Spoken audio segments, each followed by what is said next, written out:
vous avez à l'écran donc l'équation qu'on a à résoudre tous ensemble, c'est-à-dire que c'est un bien pour l'UNESCO, et vous êtes donc 71 bâtiments, 7 linéaires de sentiers, vous êtes 69 propriétaires de bâtiments, des communes, 4 conseils généraux et l'État, et tout ça, ça doit essayer de travailler ensemble à ce fameux plan de gestion pour préserver la VUE et donc pour préserver l'inscription sur la liste du patrimoine mondial. Un petit commentaire encore, il y a la ville de Paris, dont on a le plaisir d'avoir ici Madame la sous-directrice du patrimoine de la ville. Donc la ville de Paris, plus d'1 million d'habitants, qui voisine avec des communes et qui sont majoritaires à moins de 5000 habitants. Et vous avez donc la panoplie, un ensemble hétérogène de bâtiments qui sont tous épars, mais reliés par des fils invisibles, les fils invisibles qui sont ces sentiers, ces routes, ces chemins et ce fond culturel commun, ce fond historique commun. Donc 9 cathédrales, 41 églises, 7 abbayes, 2 clochers, un dolmen, une porte, 4 anciens hôpitaux, 7 ponts, etc. Tout ça peut paraître hétéroclite, mais tout ça a beaucoup de sens. Ça permet d'illustrer les 3 fonctions des routes de pèlerinage, la dévotion, les soins, les franchissements. Voilà. Là, vous avez sur cette diapositive caractérisé la complexité du site, et avec cette équation qu'il faut retenir, 71 plus 7 égale 1.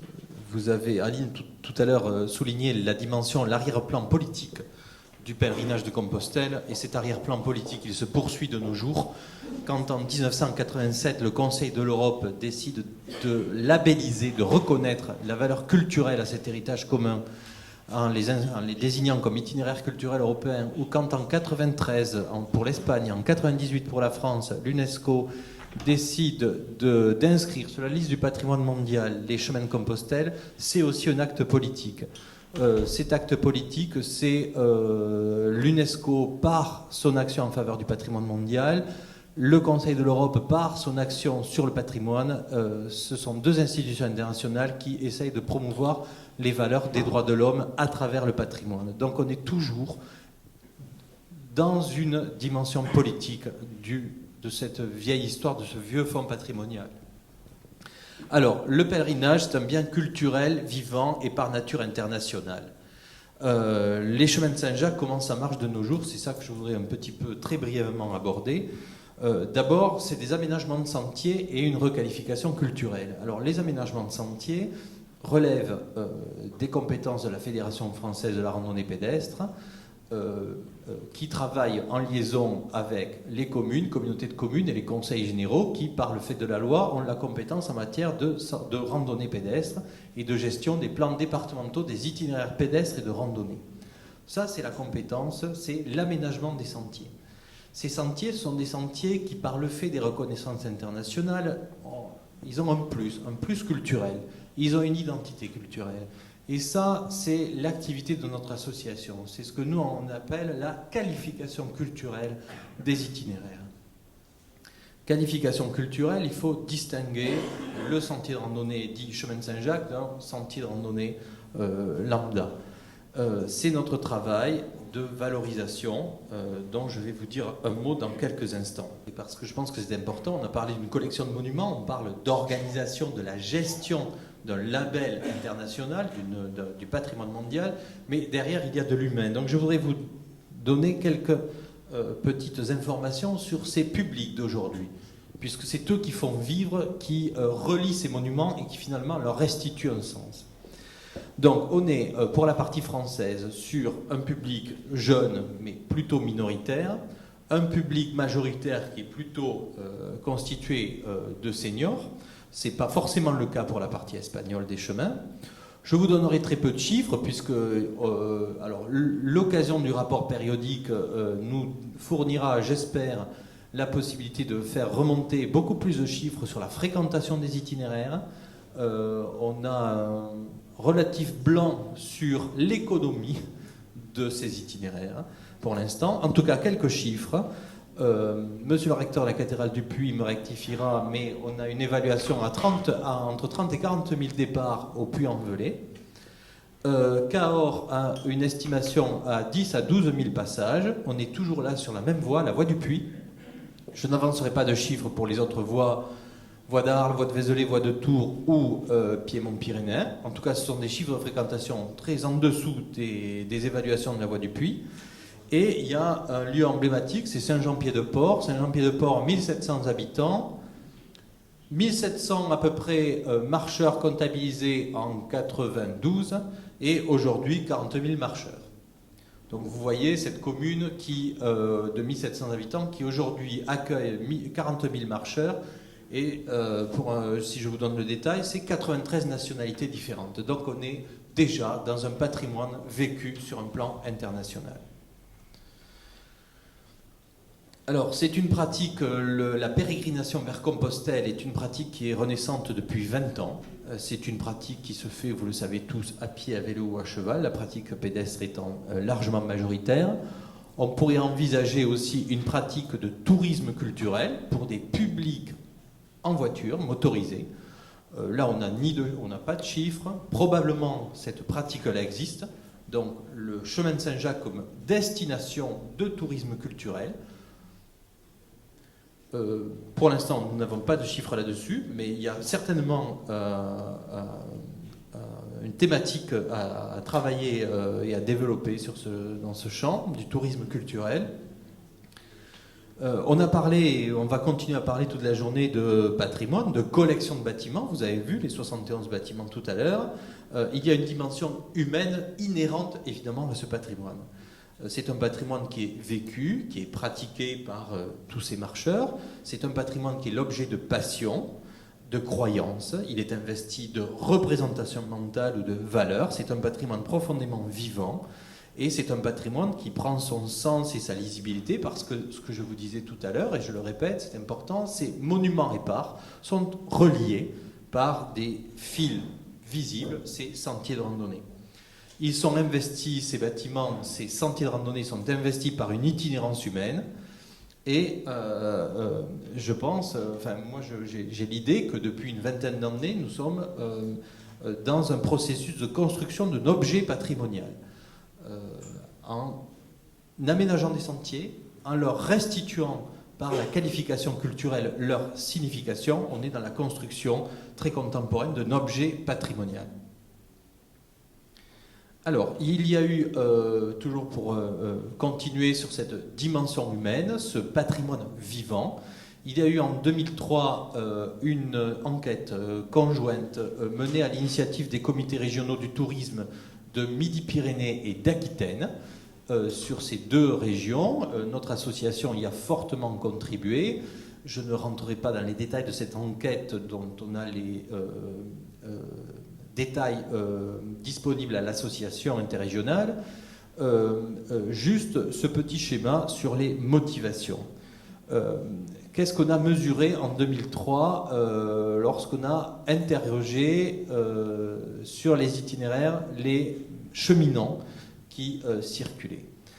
On a un premier groupe, vous voyez, on est entre deux pôles, le ressentir éprouvé et le se mettre à l'épreuve s'éprouver.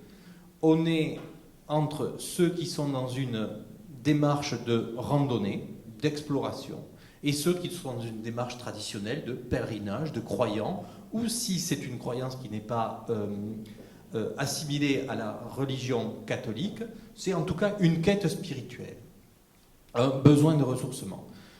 On a les sociologues qui ont mené l'enquête, ont discerné 4 groupes. Vous avez un groupe découverte. Donc, ce groupe découverte, c'est 26%, le quart de la fréquentation du public, des randonneurs touristes. Ils sont là parce que c'est un loisir qui est chargé de sens. Ils sont dans une découverte des terroirs. Ils n'excluent pas du tout les rencontres, ils n'excluent pas les détours du chemin, ils n'excluent pas les visites. Ils veulent être mis en contact avec les patrimoines, avec l'histoire, avec la culture. Leur question est « à quoi j'appartiens ?» L'expérience du chemin leur permet une compréhension du monde et leur procure des sensations. Ils consomment un objet de loisir, un objet patrimonial, le temps d'un séjour. On est donc dans ce groupe des randonneurs touristes, 26%. On a un groupe qui est toujours entre cette quête de sens et ce besoin de ressentir, d'éprouver. C'est le groupe des pèlerins traditionalistes.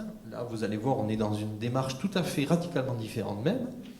Donc, c'est 19% de cheminants, les pèlerins traditionalistes, sont eux dans un pèlerinage qui s'inscrit complètement dans la tradition chrétienne du chemin. Et les étapes, pour eux, sont chargées de sens religieux. Ils sont dans une quête intérieure. Le dépouillement leur sied bien. Et leur question est « Qui suis-je »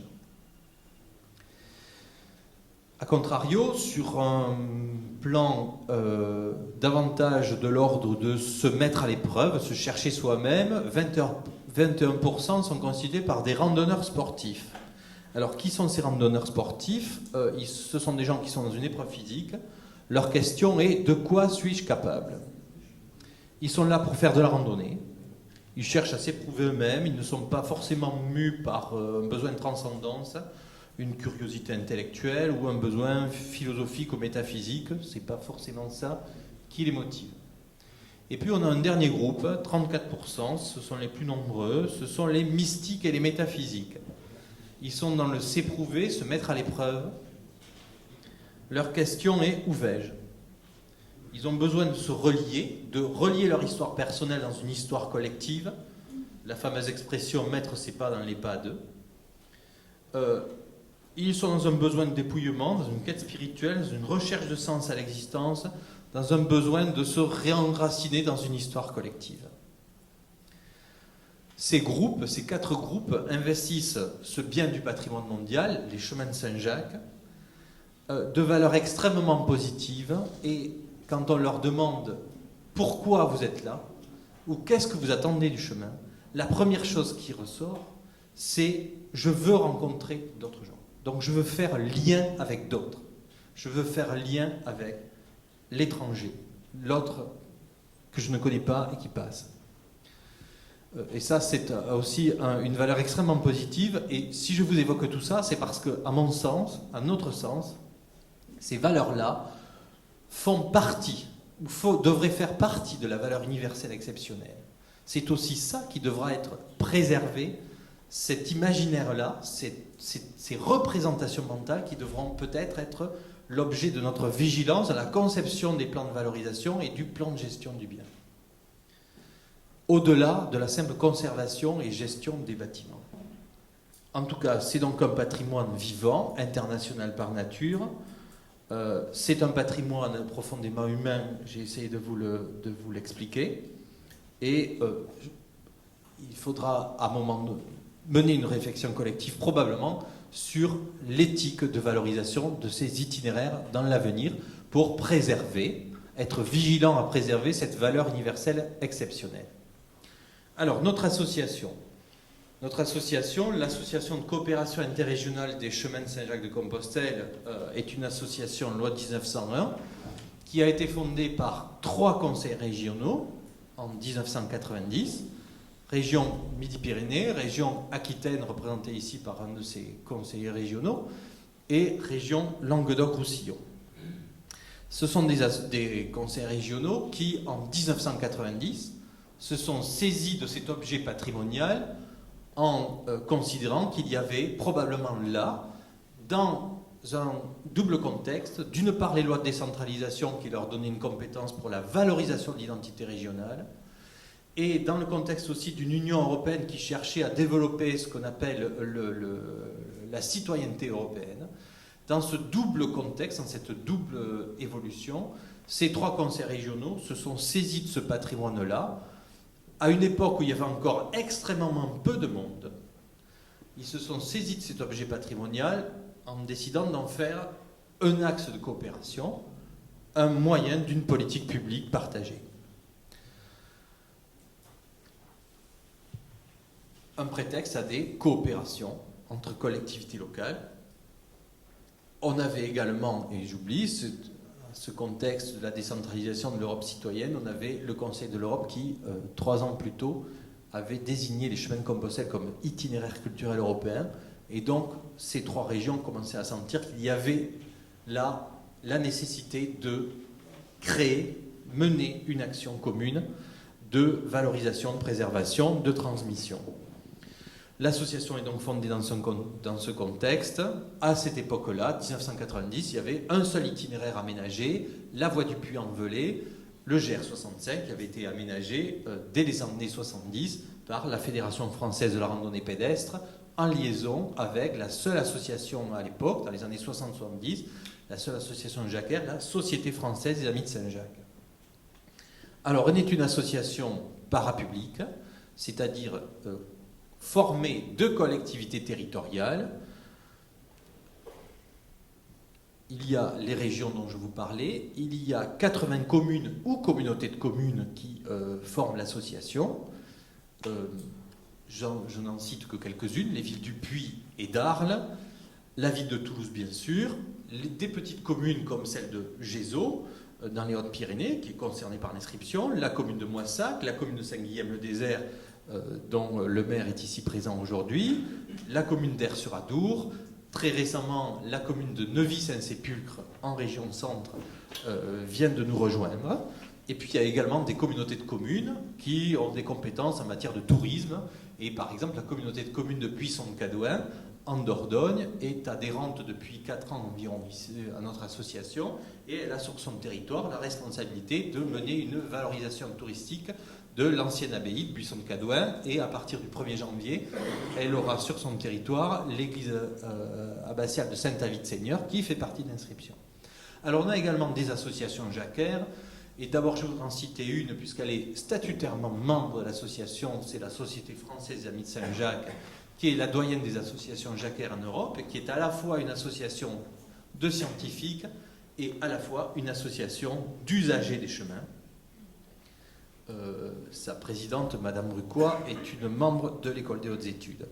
On a des associations jacquaires en région, les Amis de Saint-Jacques des Hautes-Pyrénées, avec lesquels on a travaillé l'an dernier à la prise de conscience de l'intérêt, de la valeur du patrimoine de ces 3 des 4 églises des Hautes-Pyrénées, les Amis de Saint-Jacques du Languedoc par exemple, et j'en oublie, vous m'excuserez. On a des associations également de randonnée ou de développement local ou d'action culturelle, l'association Ariège d'Audressein par exemple, qui s'occupe de l'animation du patrimoine d'Audressein, une association, les Cabinaires à Moissac, qui s'occupe des sentiers de randonnée dans le Tarn-et-Garonne, et j'en passe. Alors, nos activités, on se déploie dans plusieurs directions avec une préoccupation, valoriser les chemins de Saint-Jacques, valoriser leur identité historique, transmettre à un large public la valeur des chemins de Compostelle et offrir les possibilités de les pratiquer. Alors, ça passe par une politique éditoriale, soit avec des éditeurs privés sur des guides pratiques, où on a eu pendant très longtemps, et on reprend une intense politique d'édition de guides pratiques pour permettre à tout un chacun de pratiquer ses itinéraires. Vous avez au centre cette diapositive la carte qu'on a coéditée chez IGN, une carte de tourisme culturel, et qui est un succès, et on s'achemine vers une réédition de cette carte. Et vous avez des collaborations éditoriales que j'illustre par cette brochure qui s'adresse à la fois des randonneurs et à la fois des touristes culturels, cette brochure sur les pas de Saint-Jacques, où on a apporté une contribution éditoriale.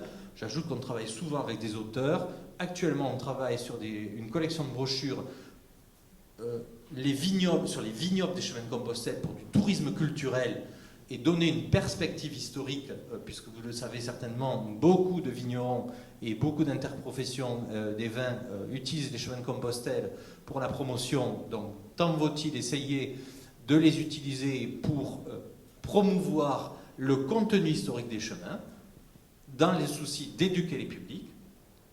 On travaille sur cette collection de brochures. Et puis, Ouest France, avec lequel on a des habitudes de travail avec les auteurs.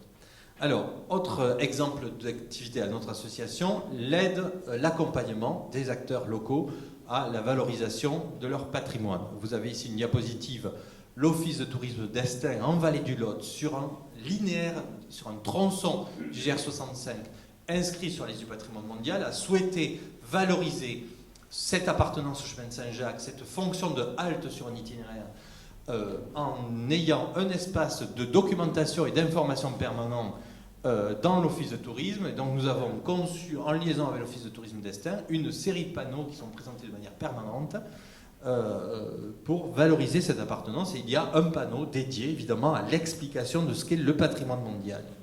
Autre exemple de valorisation, on fait du conseil aux hébergeurs, aux communes qui ont des besoins de projets de signalétique d'interprétation ou signalétique de jalonnement d'itinéraire. La ville de Toulouse, par exemple, est jalonnée par un circuit de traversée directe de la ville qui a été présenté, qui a été mis en œuvre sur notre conseil. On est très vigilant à l'intégration du logo identifiant européen des chemins de Compostelle, qui longtemps a été méconnu, et donc on est un des vecteurs de propagation de l'usage de ce logo européen que vous avez sur cette diapo, le faisceau jaune dans le carré bleu. Alors, autre travail que l'on a mené avec des communes, cette année Pons, l'an dernier sur les Hautes-Pyrénées, avec l'association de Madame Mur, les dévoilements de plaques commémoratives de l'inscription au patrimoine mondial. Et donc là, on a tout un travail d'accompagnement des communes sur les dévoilements de ces plaques, en se servant de ces prétextes, de ces cérémonies, pour toucher, sensibiliser la population locale au patrimoine mondial.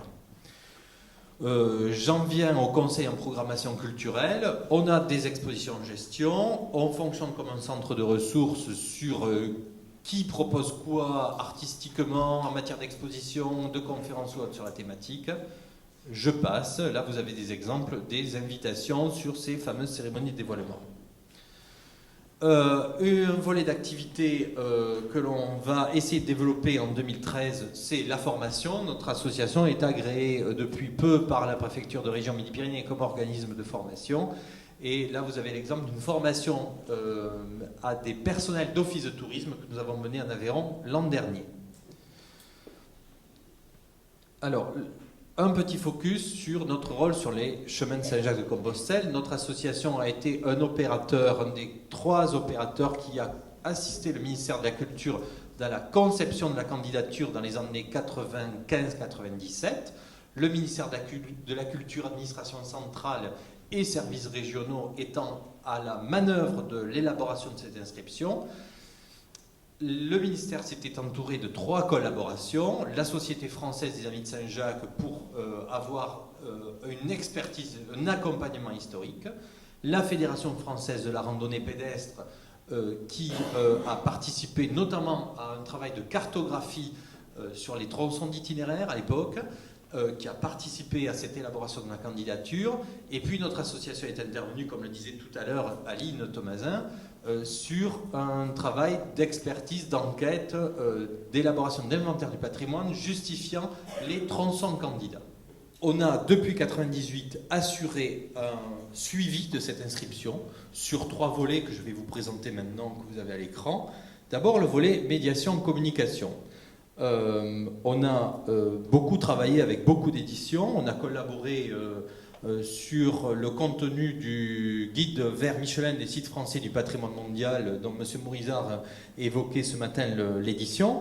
On a travaillé avec d'autres éditeurs sur d'autres guides pour permettre la prise en compte et une bonne communication sur le fait que les chemins de Saint-Jacques étaient au patrimoine mondial. Donc ça c'est assez régulier, on continue aujourd'hui.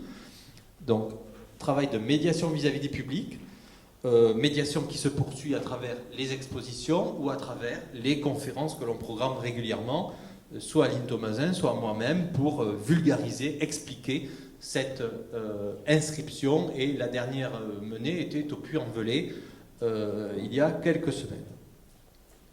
Le travail d'appui en conseil des propriétaires aussi, les fameuses cérémonies, se servir de ces cérémonies pour faire de l'événementiel, susciter dans les communes la curiosité, l'appétit pour le patrimoine mondial. Deuxième volet, la gestion du bien. Moi, je suis personnellement heureux de vous voir ici aujourd'hui réunis à peu près 80.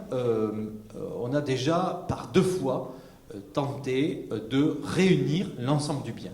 La première fois, c'était en 99, quelques mois après la désignation, l'inscription sur la liste, et c'était à quelques centaines de mètres d'ici, une rencontre que nous avions organisée à l'Institut catholique de Toulouse, Une deuxième rencontre s'est faite, M. Mourizard l'évoquait ce matin, en 2007, où on a pour la deuxième fois invité les propriétaires du bien à venir se rencontrer, échanger, et aujourd'hui c'est la troisième fois, et je dois dire que chaque fois il y a des nouvelles têtes et un peu plus de communes qui participent. Ça signifie aussi que l'appétit, l'interrogation, l'intérêt pour cette inscription progresse, et ça c'est un gage de bon avenir.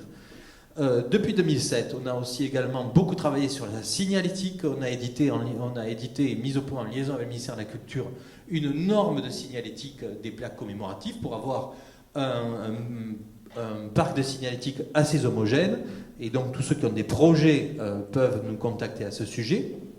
L'adhésion à l'association des biens français nous permet d'assurer une représentation du bien, de lui donner une voix, et puis d'être associé à toutes les réflexions sur les futurs plans de gestion.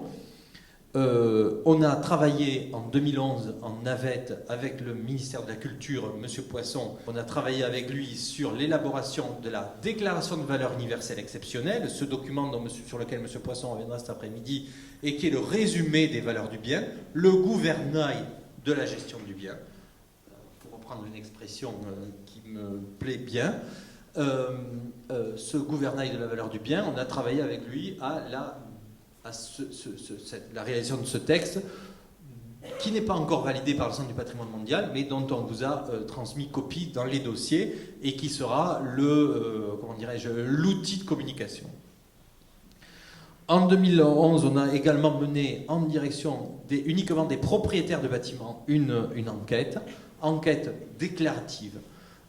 Mesurez votre perception sur le patrimoine mondial, mesurez votre implication, les actions que vous meniez tant sur le bâtiment, puisque vous en êtes les propriétaires, mais aussi vous interroger sur comment vous vous inscriviez dans le bien collectif. Est-ce que vous aviez ou non un projet collectif, est-ce que vous projetiez dans la série. Donc ça, c'était une enquête menée en 2011, qui a été suivie d'une restitution. Donc pour ceux qui n'auraient pas la restitution, elle est à votre disposition chez nous. Et puis 2012 également, certains édifices non inscrits dans les années 95-97 sont candidats, et donc nous avons élaboré et proposé à la validation du ministère de la Culture une grille de réflexion pour accompagner ces biens candidats. Je passe au troisième volet, la gouvernance et la création du réseau, et je vais rapidement finir. C'est un peu un travail de Pénélope que de tisser la toile de constitution de ce réseau. C'est un travail de longue haleine d'explication de la valeur de cette inscription. Il faut dire qu'à la différence des autres biens du patrimoine mondial aujourd'hui, en 95-97, les propriétaires n'ont pas nécessairement été associés à cette candidature. Ils en ont hérité plus qu'ils ne l'ont désiré. C'est normal dans le contexte de l'époque. L'UNESCO avait des exigences moindres. Ce serait impensable aujourd'hui. L'inscription de la cité épiscopale d'Albi n'est que le résultat d'un long processus de volonté, de concertation, de travail de la commune, des services de l'État et de la population.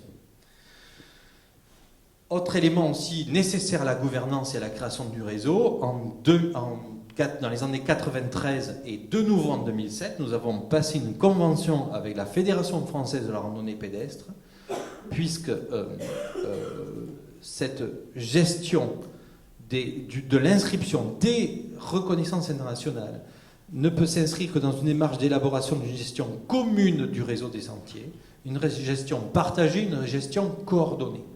D'où l'intérêt, d'où la raison d'être de cet accord cadre signé avec la Fédération française, et que nous espérons pouvoir remettre sur le métier pour lui donner plus d'ampleur, plus de réalité.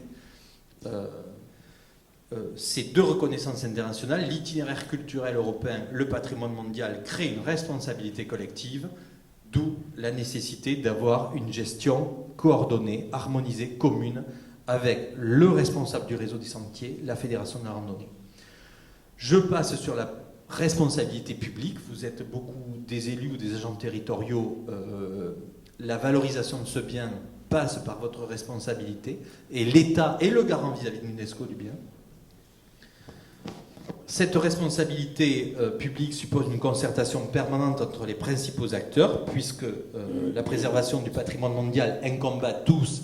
C'est là-dessus que ce 40e anniversaire de la Convention UNESCO est placé. C'est cette responsabilité partagée du patrimoine mondial. Les propriétaires, vous les avez vus tout à l'heure, les 57 communes, et si on rajoute les communes sur les sentiers, ça fait 95 communes en inscription.